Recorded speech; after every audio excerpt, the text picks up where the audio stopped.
नमस्कार, आप देख रहे हैं द वंदे भारत। उत्तर प्रदेश ही नहीं बल्कि देश की सियासत में दलित राजनीति का चेहरा मानी जाने वाली बसपा प्रमुख मायावती अपने जीवन के 64 साल का सफर ऐसे समय पे पूरा कर रही हैं जब सियासी विषाद पर उनकी पार्टी चारों तरफ से घिरी हुई है।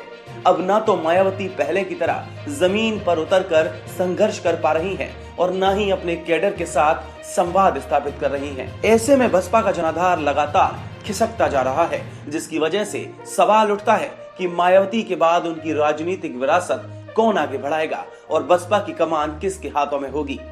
हालांकि इस फहरिस्त में एक समय आजमगढ़ के रहने वाले राजाराम का नाम प्रमुख तौर पर लिया जा रहा था। माना गया कि वही आगे चलकर मायावती की गद्दी संभालेंगे, लेकिन धीरे धीरे अब मायावती के राजनीतिक वारिस के तौर पर एक के बाद एक नाम जुड़ रहे हैं। मायावती के भाई आनंद से लेकर भतीजे आकाश के नाम लिए जा रहे हैं। इतना ही नहीं, पार्टी के कई और भी दलित नेता हैं जिन्हें मायावती के उत्तराधिकारी के तौर पर देखा जा रहा है। पूर्व मुख्यमंत्री और बसपा अध्यक्ष मायावती का आज 65वां जन्मदिन है। कोरोना काल के चलते मायावती ने अपने जन्मदिन को कार्यकर्ताओं से सादगी और जन कल्याणकारी दिवस के रूप में मनाने की अपील की है। बसपा संस्थापक काशीराम के सानिध्य में रहकर मायावती ने सियासत की ABCD सीखी और देश के सबसे बड़े सूबे उत्तर प्रदेश की 4 बार मुख्यमंत्री बनी। मायावती 1977 में काशीराम के कहने पर राजनीति में आई थी। 1995 में यूपी की मुख्यमंत्री बनी और 15 दिसंबर 2001 को काशीराम ने उन्हें अपना राजनीतिक उत्तराधिकारी घोषित किया था और 2007 में पूर्ण बहुमत के साथ सरकार बनाने में मायावती कामयाब रही। मायावती ने अपने 5 दशक के लंबे सियासी सफर में कई उतार चढ़ाव देखे हैं। सूबे की सत्ता से कई बार बेदखल हुई तो कई बार विराजमान भी हुई, लेकिन मौजूदा समय में एक के बाद एक 4 चुनाव हारने और पार्टी नेताओं की बगावत ने उनकी राजनीति पर प्रश्न चिन्ह लगा दिया है और मायावती अपने कई दिग्गज नेताओं को खो चुकी हैं। 2012 के बाद से मायावती को कोई जीत हासिल नहीं हुई है और उनके पास सबसे बड़ी चुनौती बहुजन समाज मूवमेंट को संभाल कर रखने की है।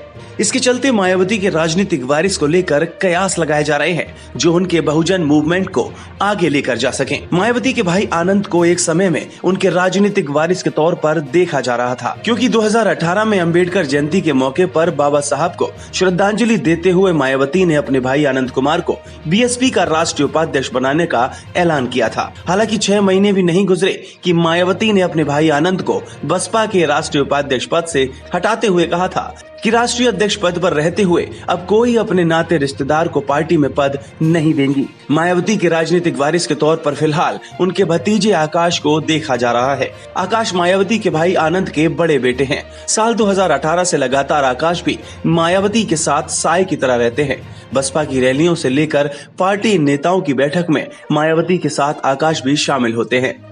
2019 के लोकसभा चुनाव में आगरा की रैली में उन्होंने पहली बार सार्वजनिक रूप से भाषण भी दिया था, लेकिन पहली बार 18 सितंबर 2017 में मेरठ की रैली में मायावती के साथ मंच पर दिखे थे। बसपा प्रमुख मायावती ने एक समय अपनी राजनीतिक उत्तराधिकारी की चर्चा की थी तो ये कहा था कि वह दलित बिरादरी से ही कोई होगा। उसकी उम्र अभी 18 से 19 साल है, लेकिन साथ साथ ये भी कहा था कि उनका उत्तराधिकारी तो तय हो चुका है, लेकिन उसके परिवार में से कोई नहीं है। बसपा में उस समय मायावती के उत्तराधिकारी के बतौर तत्कालीन राष्ट्रीय उपाध्यक्ष राजाराम पर नजर जाकर टिक गई थी, जो आजमगढ़ के रहने वाले थे। वो काफी तेज तर्रार बहुजन समाज के मूवमेंट को आगे लेकर जाने वाले माने जाते थे। हालांकि मायावती ने एक झटके में बिना किसी कारण के राजाराम को पदच्युत कर पैदल कर दिया और तत्काल उनकी जगह अपने भाई आनंद कुमार को राष्ट्रीय उपाध्यक्ष नियुक्त किया था। इसी के बाद राजाराम के सियासी भविष्य पर सवाल खड़े हो गए थे। मायावती के गुरु और बसपा संस्थापक काशीराम की सोच पारिवारिक मोह से परे थी। उनकी धारणा थी कि अगर मिशन को सफल बनाना है तो परिवार के प्रति लगाव जुड़ाव को खत्म करना होगा। काशीराम ने वंचित समाज के लिए अपना पूरा जीवन समर्पण कर दिया था।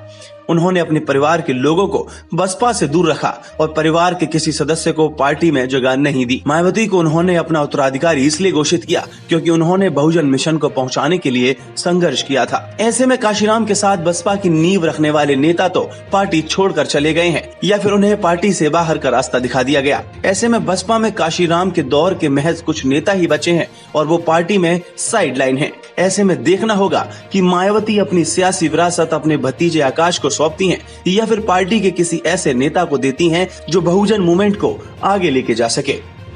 देश दुनिया की और भी खबरों के लिए देखते रहिए द वंदे भारत।